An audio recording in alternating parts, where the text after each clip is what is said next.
আজকে আমার স্কুলের ফার্স্ট ডে, অনেক বন্ধু বানাবো। এই এটা নতুন মেয়েটা না? এই তুই ফার্স্ট বেঞ্চে কোন সাহসে বসে আছিস? আমার মা বলে সব সময় ফার্স্ট বেঞ্চে বসতে। মা বলেছে। এখানে মা না, আমাদের কথা চলে।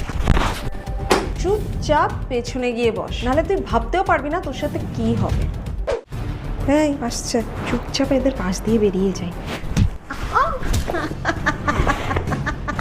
হোমওয়ার্ক পেয়ে গেছি, কিন্তু এটা তো আমার হোমওয়ার্ক। কিন্তু এটার উপর যখন আমি আমার নাম লিখে দেবো, আমার হোমওয়ার্ক হয়ে যাবে। টিফিন এনেছে আবার, দেখি। উপস, পড়ে গেল।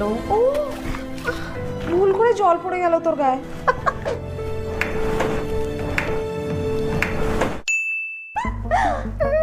এই রিয়া, এটা তোর বোন না?